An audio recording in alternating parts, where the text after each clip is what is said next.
नमस्कार साथियों, नमन क्लासेस के इस डिजिटल प्लेटफॉर्म पर हार्दिक स्वागत है।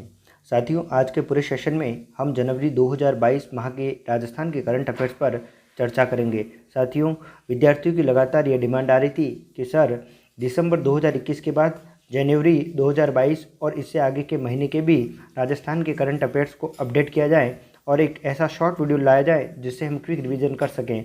तो साथियों, इसी कड़ी में हम जनवरी 2022 के क्विक रिवीजन के साथ आपके साथ मौजूद हैं। तो साथियों, हम लोग इस पूरे सेशन में जनवरी 2022 के क्विक रिवीजन करेंगे पूरे ही करंट अफेयर्स का।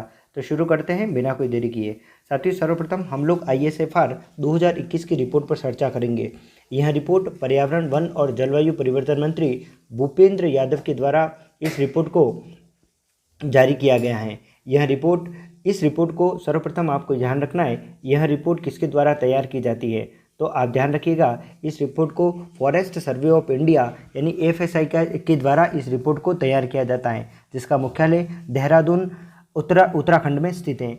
साथियों, यह रिपोर्ट 13 जनवरी 2022 को लॉन्च की गई है।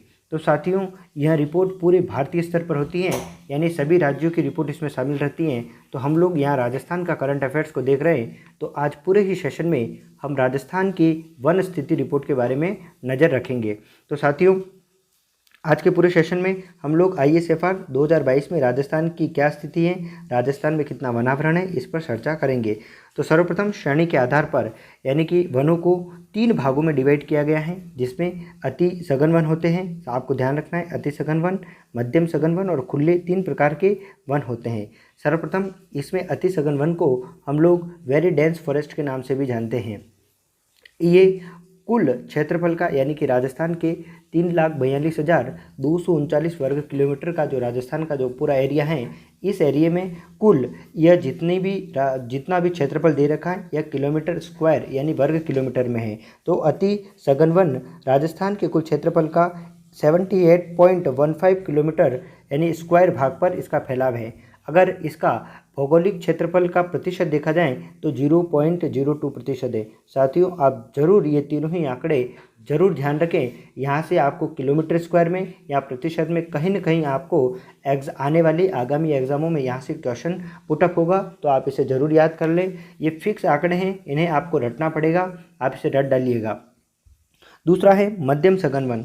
साथियों, मध्यम सघन वन 4,368.65 यानी कि 4,368.65 वर्ग किलोमीटर क्षेत्रफल पर इसका फैलाव है मध्य सघन वन का। और भौगोलिक क्षेत्रफल का प्रतिशत देखें तो ये राजस्थान के कुल क्षेत्रफल का 1.28% क्षेत्रफल पर इसका फैलाव है।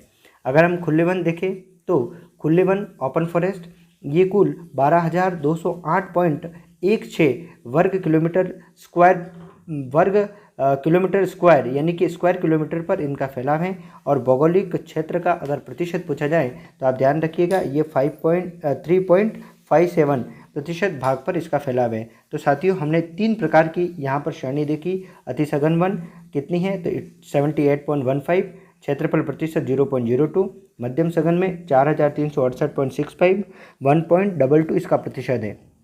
खुले वन में देखेंगे तो 12,208.16 यानी कि क्षेत्रफल यानी किलोमीटर स्क्वायर में। और अगर प्रतिशत में देखें तो 3.57% भाग पर इसका फैलाव है। साथियों, यहाँ से जरूर क्वेश्चन पुटअप होगा, आप इसे जरूर ध्यान रखें। अगर हम कुल वनों की स्थिति राजस्थान में देखें, अगर ये तीनों ही आंकड़े आपको ध्यान रहे न रहे, लेकिन ये आंकड़े आप जरूर ध्यान रखें। साथियों, यहाँ से आपको सीधा क्वेश्चन यहाँ कुल वन से आपको देखने के लिए मिलेगा। कुल वन कितने हैं तो 16,654.96 ये आंकड़ा जरूर ध्यान रखें। ये कुल क्षेत्रफल के जो अपना क्षेत्रफल है उसका 16,654.96 वर्ग किलोमीटर यानी कि इतने स्क्वायर किलोमीटर पर राजस्थान में वनावरण है। और परसेंट में अगर देखा जाए प्रतिशत में तो भौगोलिक क्षेत्रफल का 4.87% भाग पर वन फैले हुए हैं। तो ये दोनों आंकड़े आप ध्यान रखें। कुल वन कितने क्षेत्रफल फैले हैं तो 16,654.96 वर्ग किलोमीटर और प्रतिशत में पूछे तो 4.87% भाग पर फैले हुए हैं। अगर हम यहाँ पर झाड़ियों की बात करें तो राजस्थान में जो स्क्रब है यहाँ कुल क्षेत्रफल का यानी कि 4,808.51 किलोमीटर स्क्वायर भाग पर इसका फैलाव है। और अगर प्रतिशत में देखा जाए तो 1.41% भाग पर, ये पूरे राजस्थान के क्षेत्रफल के संपूर्ण भाग का 1.41% भाग पर झाड़ियाँ आपको मिलेगी। अगर साथियों आपको पूछा जाए कि राजस्थान में सर्वाधिक झाड़ियाँ कहाँ पर हैं, तो आप इसका आंसर देंगे पाली जिले में। आगे बढ़ते हैं साथियों, राजस्थान की नई मुख्य सचिव उषा शर्मा को बनाया गया है। साथियों आप ध्यान रखिएगा, राजस्थान की नई मुख्य सचिव किसे बनाया गया है, तो उषा शर्मा को बनाया गया है। उषा शर्मा को मुख्य सचिव बनाया गया है और मुख्यमंत्री सलाहकार निरंजन आर्य को बनाया गया है। तो आप ध्यान रखिएगा, जो मुख्यमंत्री सलाहकार निरंजन आर्य हैं, यह पहले राजस्थान के मुख्य सचिव थे, लेकिन इनके रिटायरमेंट हो जाने के बाद, यानी कि इनकी पूरी तरीके से सेवानिवृत्त होने के बाद निरंजन आर्य को तो मुख्यमंत्री के सलाहकार बना दिया गया है और ये पहले मुख्य सचिव थे। इनके स्थान पर ये सेवानिवृत्त हो गए। इनके स्थान पर नए मुख्य सचिव के रूप में उषा शर्मा को मुख्य सचिव बनाया गया है। नेक्स्ट, ई दाखिल पोर्टल क्या है? साथियों ध्यान रखें, इस पोर्टल का संबंध किससे है? तो यह पोर्टल, इस पोर्टल पर उपभोक्ता आयोग को अपनी शिकायत दर्ज करवा सकेंगे। तो साथियों यह जो पोर्टल है वह किस आयोग से संबंधित है, ये क्वेश्चन आपको पूछा जा सकता है। तो आप इसका आंसर क्या देंगे कि ये उपभोक्ता विभाग से जुड़ा हुआ एक महत्वपूर्ण पोर्टल है। नेक्स्ट, लक्ष्यराज सिंह मेवाड़। तो लक्ष्यराज सिंह मेवाड़ को राज्यपाल का सलाहकार नियुक्त किया गया है। तो अगर आपको पूछा जाए कि राज्यपाल का सलाहकार किसे नियुक्त किया गया है, तो आपका आंसर हो जाएगा यहाँ पर राज्यपाल का सलाहकार किसे नियुक्त किया गया है। तो आपका यहाँ पर जो आंसर है वह हो जाएगा यहाँ पर लक्ष्यराज सिंह मेवाड़ को किया गया है। तो साथियों आप ध्यान रखें, राज्यपाल का सलाहकार किसे नियुक्त किया गया है, तो लक्ष्यराज सिंह मेवाड़ को। नेक्स्ट, कुछ ही समय पूर्व राष्ट्रीय बाल पुरस्कार वितरित किए गए। यह पुरस्कार गौरी माहेश्वरी को प्राप्त हुआ है। अजमेर जिले की बेटी गौरी माहेश्वरी को प्रधानमंत्री नरेंद्र मोदी के द्वारा राष्ट्रीय बाल पुरस्कार से सम्मानित 24 जनवरी 2022 को किया गया। गौरी को यह पुरस्कार उनकी कैलीग्राफी के लिए प्रदान किया गया है। तो राष्ट्रीय बाल पुरस्कार राजस्थान की एकमात्र बेटी को मिला है, नाम है गौरी माहेश्वरी, जिनका संबंध अजमेर से है। आप जरूर ध्यान रखिएगा। साथियों नेक्स्ट, प्रदेश की पहली सोने की खान, आपको ध्यान रखना है, यह सोने की खान भीलवाड़ा का देवतलाई गांव में स्थापित होगी। मीन वस्त्र नगरी के नाम से विख्यात जो हमारा भीलवाड़ा है, इस भीलवाड़ा में से 25 किलोमीटर की दूरी पर स्थित एक कोटड़ी उपखंड है। वहाँ पर एक गांव है देवतलाई, वहाँ पर सोने के भंडार होने के पुख्ता प्रमाण प्राप्त हुए हैं। तो साथियों आप ध्यान रखें, प्रदेश की पहली सोने की खान किस जिले में है, ये क्वेश्चन आपको पूछा जा सकता है। तो इसका आंसर रहेगा Bhilwara. Next, Hasrat Jaipuri award for contribution in cinema किसे दिया गया है? तो आप ध्यान रखिएगा, यह जो सिनेमा अवार्ड है यह सईद कादरी को दिया गया है। नेक्स्ट, एमएसएमई टेक्नोलॉजी पार्क कहाँ बनाया जाएगा? साथियों एमएसएमई जो टेक्नोलॉजी पार्क हैं वह राजस्थान में दौसा जिले में बनाया जाएगा। और कहाँ बनाया जाएगा? तो यह दौसा जिले में बनाया जाएगा। और कितनी लागत से? तो 100 करोड़ की लागत से ये पार्क बनाया जाएगा। इंपॉर्टेंट फैक्ट है, आप इसे ध्यान रखिएगा। नेक्स्ट, 24वां राष्ट्रीय ई गवर्नेंस पुरस्कार। 24वां राष्ट्रीय ई गवर्नेंस पुरस्कार किसे दिया गया है? तो यह पुरस्कार नागौर जिले को प्रदान किया गया है। क्यों किया गया? तो सिलिकोसिस केयर अभियान के लिए किया गया। यह खाड़ी क्षेत्र में काम करने वाले, यानी कि खदान अंडरग्राउंड माइनिंग में काम करने वाले व्यक्तियों को या श्रमिकों को सिलिकोसिस नामक एक विशेष प्रकार की बीमारी से ये लोग ग्रसित रहते हैं। इस बीमारी के केयर को लेकर एक अभियान चलाया गया, जिसे सिलिकोसिस केयर अभियान के नाम से जाना जाता है। इस अभियान को आगे बढ़ाने में सबसे महत्वपूर्ण जो सहयोग है वह नागौर के जिला कलेक्टर डॉक्टर जितेंद्र सोनी का रहा। इसलिए यह पुरस्कार डॉक्टर जितेंद्र कुमार सोनी व उनकी टीम को यह पुरस्कार दिया गया। इस पुरस्कार में उन्हें एक प्रशस्ति पत्र और 1 लाख रुपए की राशि का चेक इन्हें प्रदान किया गया। यह 24वां राष्ट्रीय ई गवर्नेंस पुरस्कार इन्हें हैदराबाद में दिया गया। मेन ये 24वां ई गवर्नेंस पुरस्कार का जो अवार्ड है इसका आयोजन हैदराबाद में हुआ। Next, Panchbhadra petroleum refinery. साथियों यह रिफाइनरी बहुत बार चर्चा में रहती है, तो अभी किस बात को लेकर के ये चर्चा में रही उसे देखते हैं। पंचभद्रा पेट्रोलियम रिफाइनरी यह बाड़मेर जिले में स्थित है।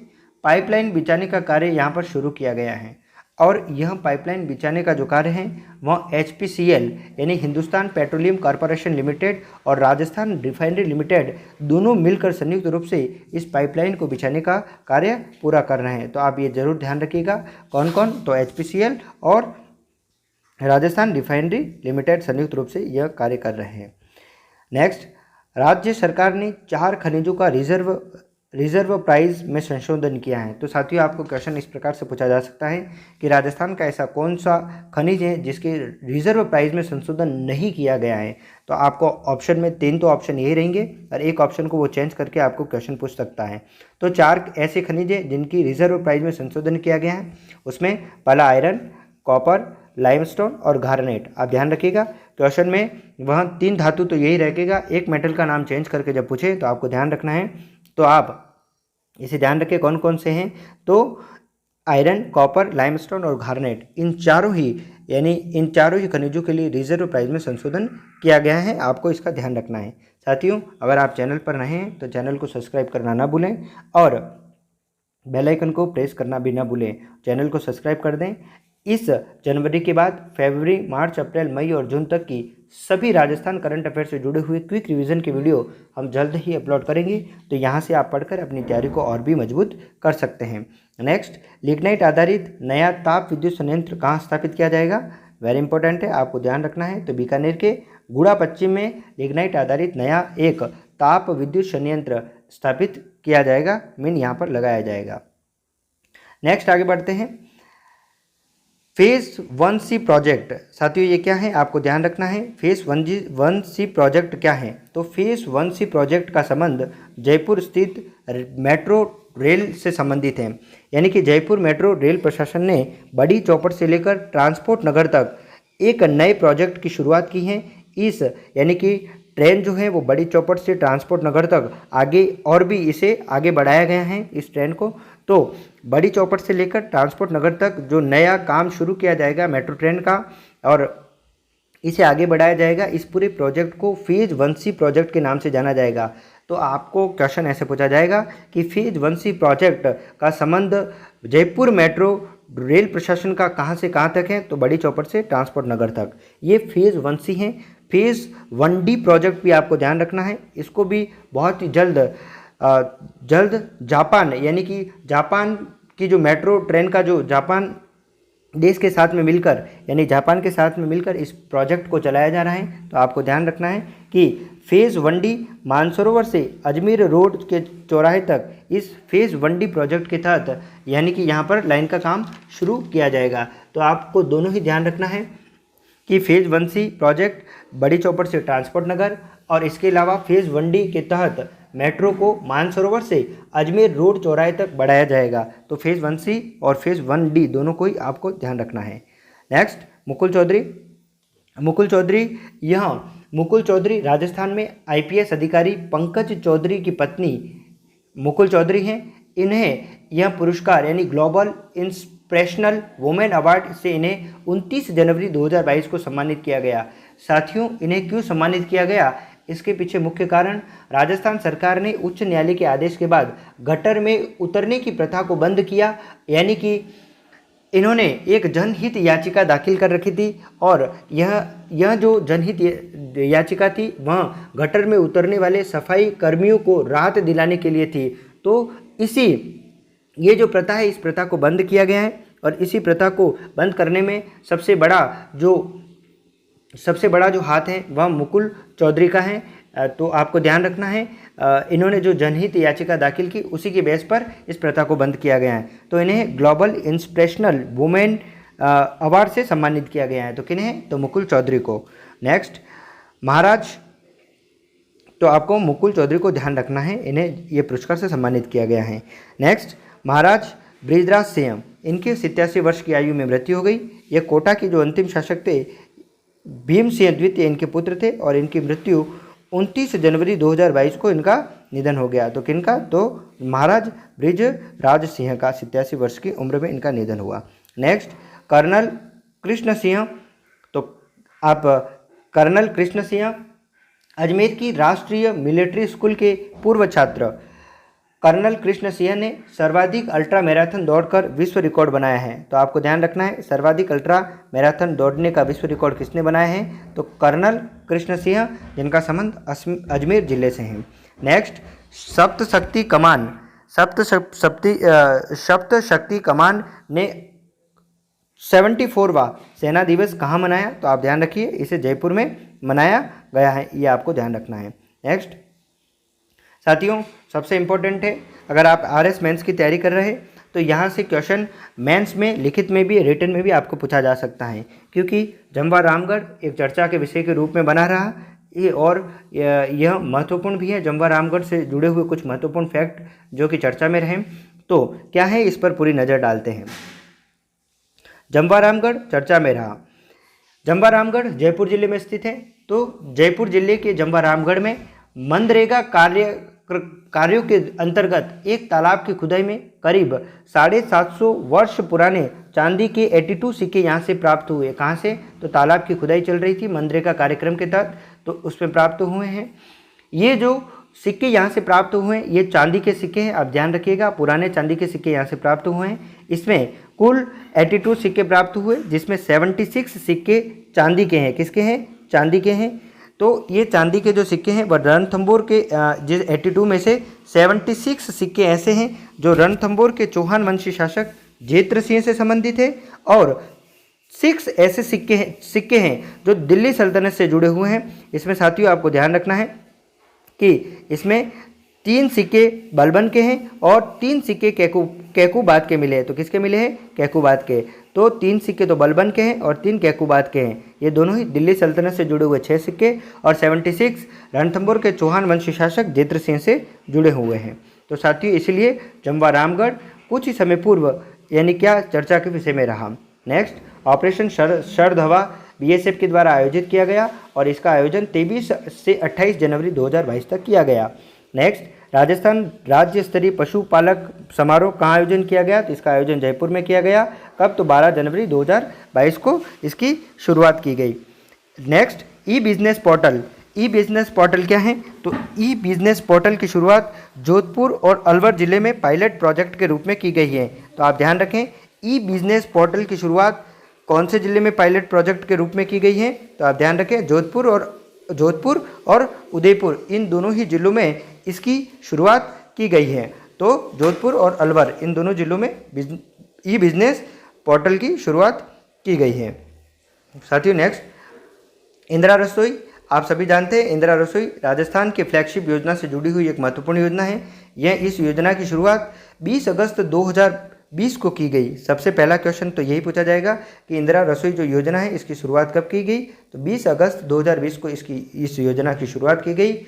इसका मुख्य संकल्प क्या है? तो इस योजना का मुख्य संकल्प कोई भूखा न सोए, इस योजना का मुख्य संकल्प है। तो साथियों आप ध्यान रखिएगा किस संकल्प पर आधारित है? तो कोई भूखा न सोए।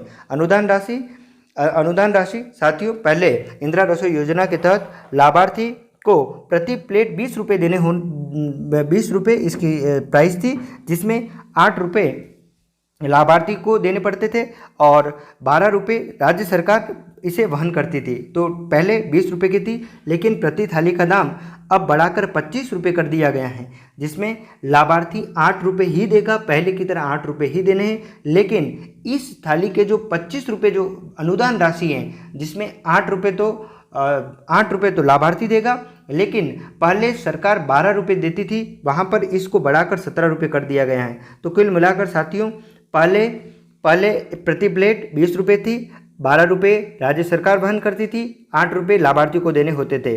पहले 20 रुपये की थी तो 8 रुपये कौन दे रहा था? लाभार्थी, और 12 रुपये राज्य सरकार। अब इसी थाली का जो दाम है यह दाम बढ़ाकर 25 रुपये कर दिया गया है, लेकिन लाभार्थी को तो आज भी 8 ही रुपये देने हैं, लेकिन जहां राज्य सरकार 12 रुपये दे रही थी उसे बढ़ाकर अब 17 कर दिया गया है। कुल मिलाकर यानी अनुदान राशि में राज्य सरकार ने 12 रुपये से बढ़ाकर इसे 17 रुपये कर दी है।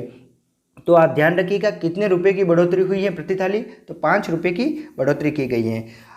राजस्थान में कुल इंदिरा रसोइयों की संख्या कितनी है? तो 358 इंदिरा रसोइयों की संख्या है, ये आपको ध्यान रखना है। यह निर्णय कब लिया गया, यानी कि 12 से 17 रुपये कब किए गए? तो 1 जनवरी 2022 को यह निर्णय लिया गया। साथियों, इंदिरा रसोई संचालकों को 7 दिन में भुगतान नहीं करने पर संबंधित अधिकारी को 12% वार्षिक पेनल्टी का अधिकार है। अगर इंदिरा रसोई संचालक जो भी संचालन कर रहे हैं उन्हें ऑनलाइन पेमेंट 7 दिन में करना जरूरी रहता है। अगर जो अधिकारी नहीं करेगा तो उस पर 12% वार्षिक पेनल्टी का अधिकार भी दिया हुआ है।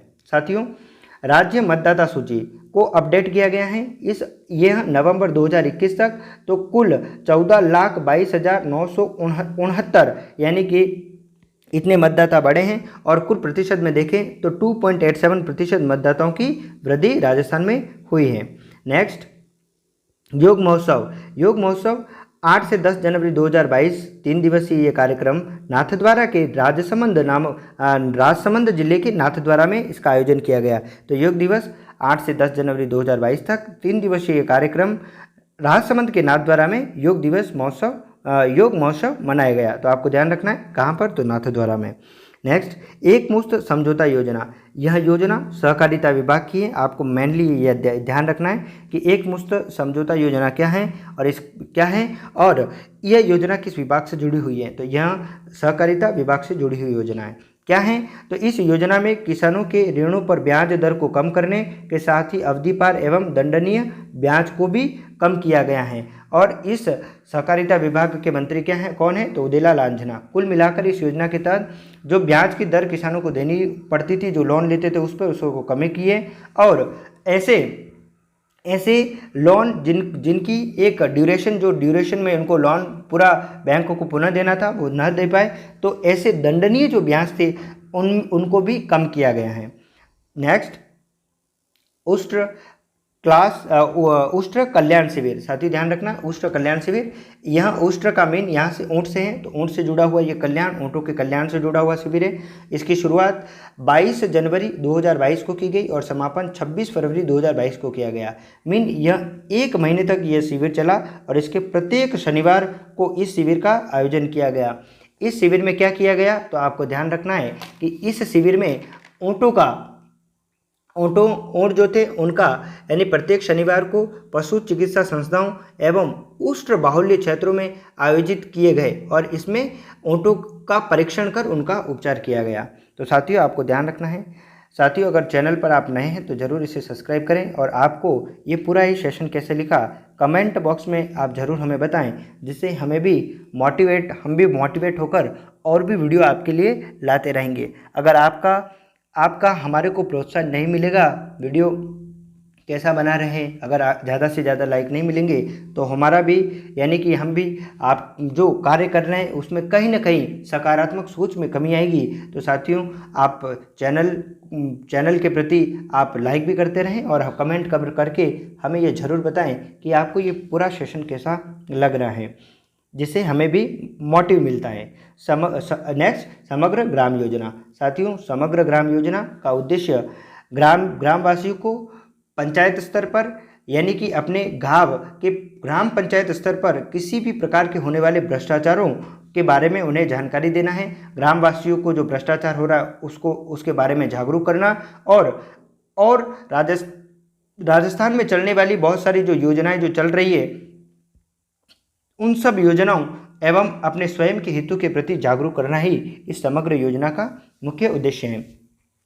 यह समग्र योजना कौन चला रहा है, तो आपको ध्यान रखना है राज्य सरकार की भ्रष्टाचार निरोधक ब्यूरो एसीबी के द्वारा समग्र ग्राम योजना चलाई जा रही है और इन्होंने एसीबी के द्वारा 51 गांवों को गोद लिया गया है, जहां पर स्वयं भ्रष्टाचार निरोधक ब्यूरो के द्वारा ग्रामवासियों को भ्रष्टाचार से कैसे मुक्त किया जा सकता है अपने ग्राम पंचायत को, और अपने हितों को योजनाओं से कैसे जुड़ सकते हैं, अपने हितों को कैसे पूरा कर सकते हैं, इसके बारे में संपूर्ण जानकारी दी जा रही है।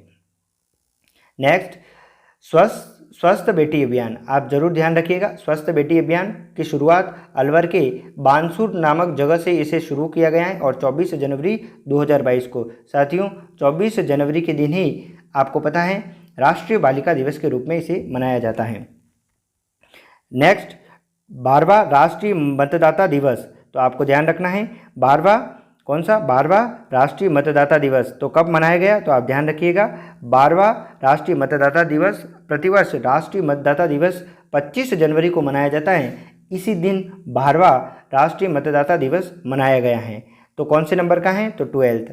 थीम क्या है, आप थीम जरूर ध्यान रखें, चुनावों को समावेशी, सुगम और समावेशी बनाना। तो इसकी थीम आपको जरूर ध्यान रखनी है। किसकी थीम, तो 12th यानी कि 12वें राष्ट्रीय मतदाता दिवस की थीम क्या थी, तो चुनावों को समावेशी, सुगम एवं सहभागी बनाना, सॉरी यहाँ पर समावेशी नहीं है, यहाँ पर सहभागी आप ध्यान रखें, ठीक है। तो क्या है सहभागी, सहभागी, ठीक है, सहभागी, मैं यहाँ लिख देता हूँ ये सहभागी, ठीक है। तो क्या है आप ध्यान रखिएगा, सहभागी बनाना, क्या बनाना, तो चुनावों को समावेशी सुगम एवं क्या बनाना, तो समावेशी नहीं सहभागी, क्या बनाना, सहभागी बनाना, ठीक है, आप ध्यान रखिएगा। तो थीम क्या हो जाएगी, तो इसकी जो थीम है वह है चुनावों को समावेशी सुगम एवं सहभागी बनाना। नेक्स्ट, इसी 12वें राष्ट्रीय मतदाता दिवस पर भारतीय निर्वाचन आयोग के द्वारा 2 नए ऐपों की शुरुआत की गई है। ये 2 ऐप कौन कौन से हैं आप जरूर ध्यान रखिएगा। नो योर कैंडिडेट ऐप और दूसरा है ई एपिक कार्ड, ये दोनों ही ऐप भारतीय निर्वाचन आयोग ने इन्हें शुरू किया है। नेक्स्ट, संविधान पार्क कहाँ बनाया जाएगा, तो संविधान पार्क कहाँ बनाया जाएगा, जयपुर में बनाया जाएगा, वेरी इंपॉर्टेंट है। और अंतिम, डोरसर, जयपुर के गोविंदगढ़ पंचायत समिति के ग्राम पंचायत डोरसर के द्वारा 100% टीकाकरण के लक्ष्य को पूरा कर दिया गया है, इसलिए डोरसर गांव चर्चा का विषय बना रहा। तो साथियों, हमने इस पूरे ही सेशन में जनवरी 2022 से जुड़ी हुई राजस्थान की करंट अफेयर्स का क्विक रिवीजन किया है। साथियों, अगर ये वीडियो आपको पसंद आया तो आप इसे लाइक शेयर करना न भूलें, और हम मिलेंगे नेक्स्ट क्लास में, जिसमें हम फरवरी माह 2022 की राजस्थान की करंट अफेयर्स के साथ पुनः आपके सामने मिलेंगे।